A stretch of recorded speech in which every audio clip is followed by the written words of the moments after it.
You don't need a solicitor to get a settlement agreement. Yes, I know that's a bit different to what I said in my last video.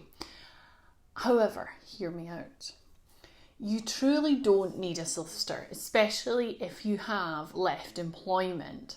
What you need is a really good strategy to getting a sum of money from your ex-employer, and to do this, you need to leverage the early conciliation process and get a COT3 agreement. I'm Stephanie Robinson from HR Solver, and I've helped and supported lots of people who have been treated unfairly at work navigate the best way to sort their problem, including getting compensation while still avoiding an employment tribunal. Recently, 3 of my students got a total of £40,000 between them, and 2 got increased offers, which meant that they could go off and make good of their dreams of starting their own business, putting the ugly business of being employed behind them, and they did this through signing a COT3 agreement. Getting a COT3 is critical if you want to ensure that you can move forward with your life whilst also demonstrating to your ex-employer that you didn't take their treatment of you lying down. You demonstrate that you are no fool, that you were prepared to take them to a tribunal for their treatment of you, and as a result, they have paid a high price.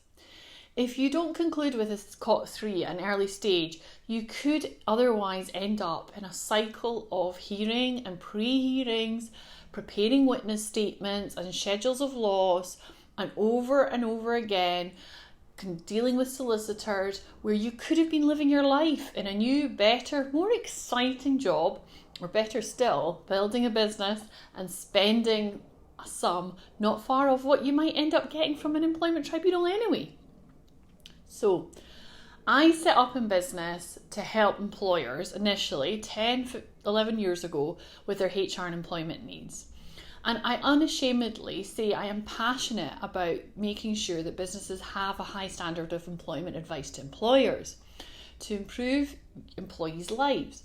But I noticed that there was still a great gap in the market because employees just didn't have the same support that employers were getting. Nothing to help them in their hours of need. Lawyers, sure, but they're expensive, and government sites are great, but they can't cover everyone. And that's why I set up HR Solver. I know people make mistakes. They do things they regret, both the employee and the employer side. And I've also been stung personally by high lawyers' fees when, in my experience, you pay out so much but get very little in return. And I believe there must be a better way. In this video, I'm going to help you explore how you can get a settlement, a payment of money, without spending a penny on a solicitor. So how do we do that?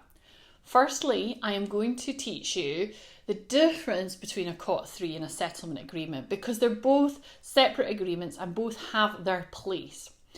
And when you get a COT3, it's typically put on the table. Mostly and importantly, it's how you negotiate to get to that COT3 stage. So let's go into what the difference between a settlement and a COT3 agreement is. In my last video, as I alluded to, I explained that a settlement agreement is an agreement which terminates employment by giving an employee money in exchange for the employee not taking the employer to an employment tribunal.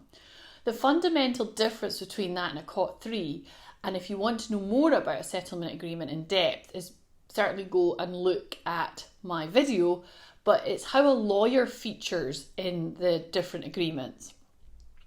The difference between that and a COT3, a settlement agreement and a COT3, is that the COT3 is also in exchange for money, but on the basis that you will stop or not advance your progress of a claim to an employment tribunal. So by nature, a COT3 means that you're further forward in taking the employment tribunal process. Surprisingly, however, the COT3 is normally a very brief document by comparison to the settlement agreement. It's normally a page with a couple of key paragraphs, and I can show you what that looks like in my training course on the compensation. Now, the brevity of this document can be explained by its purpose and who actually uses drafts the agreement. Or as I said earlier, its brevity could be explained by the timings of when it appears in a process. So if it's on the table in front of you right now, to be clear, it's normally used by ACAS conciliators, or you might know them as negotiators. And it's normally when they find that the employer does want to settle a prospective employment tribunal claim, notified to them through early conciliation or a bit later. And if they understood from the claimant, you, the employee making the claim, that you will actually take a sum of money in return for dropping your claim, and then they sign a COT3. In that document, it normally cites that your prospective employment tribunal claim, the reference code, and any potential other claims will be dropped. It'll also ask through a confidentiality requirement that you don't tell anybody or disclose it. And it normally itemises when you get paid, normally about 14 days after the signed agreement is signed by you and sent back to the employer. But the question is, how do you get to that stage without using a lawyer? Well, quite simply by fighting back. You show that you know your rights and that you have intention and the wherewithal to go to an employment tribunal in the first place. Whether you actually intend to or not is irrelevant. Your employer does not need to know that you would rather just settle and that you're fighting as a way of getting some extra cash.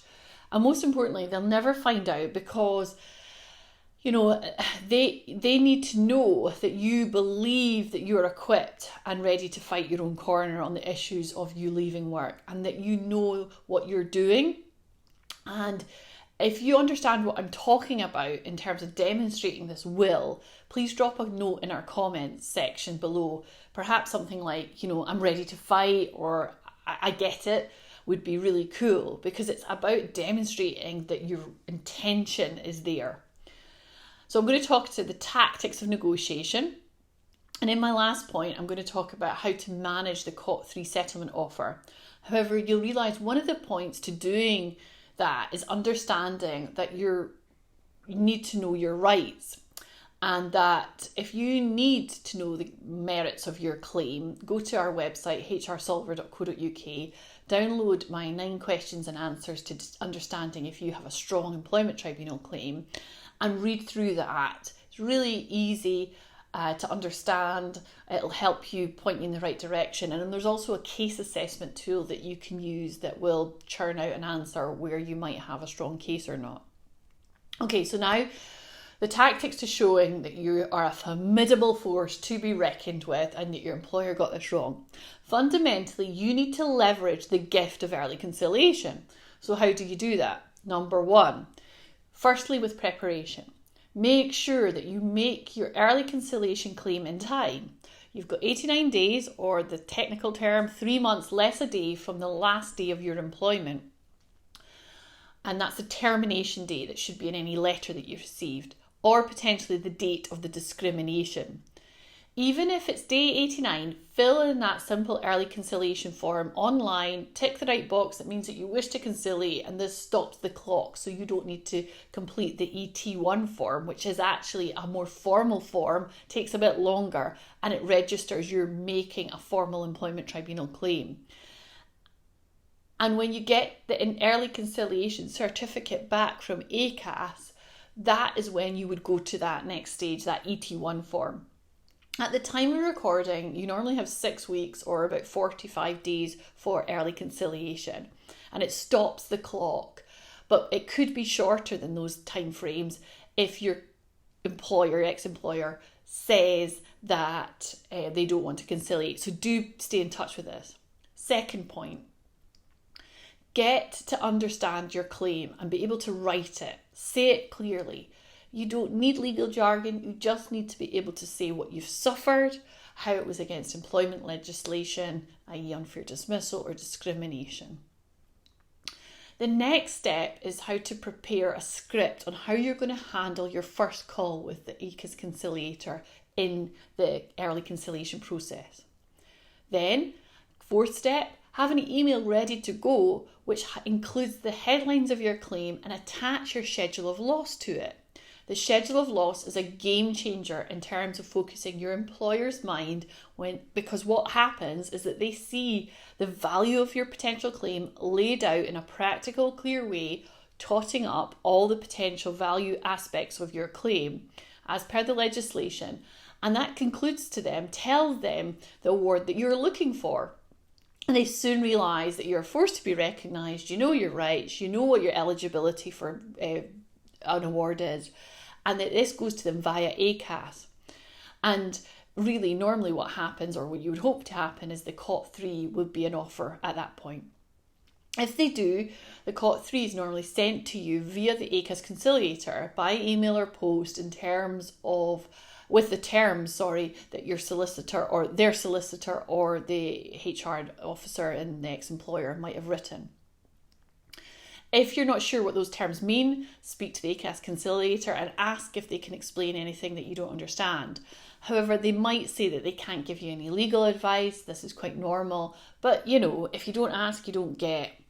If the COT3 that you're presented with is basically complicated, and it shouldn't be overcomplicated, then have a second thought about it. It should be straightforward, as I said, one pager with a couple of layman's easy to understand clauses and just detailing the sum of money you've agreed and when it was paid.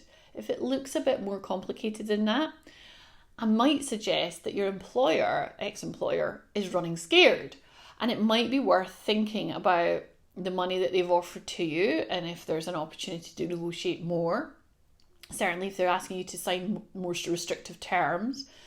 And also it might be worth thinking about if the other aspects to the claim. I had a client that was offered $7,000 initially, but because they got the knowledge and support and advice from me on actually the value of their claim, and they knew what the true value of their claim was, they ended up walking away with £20,000. I've mentioned before in HR Solver, we have training sessions which break down all of this for you, gives you templates explaining how to do what we've talked about doing and how to put your schedule of loss together. However, if you've missed your chance at early conciliation, you might now be thinking, how do I progress? How do I make an employment tribunal claim properly? How do I fill in that ET1 form that I mentioned just a minute ago? Well, what I'd suggest you do is print off the ET1 form. Search for an ET1 application form. You can print it from the government website and have it ready, printed off, whilst you watch my next video, because I'm going to explain what to do, what to write in each section of that ET1 form, and you can put notes in your blank printed out version as you're watching my video. And here's a link below to print out that form. And if you found this helpful, please subscribe and you'll get the next video when it comes. Thank you.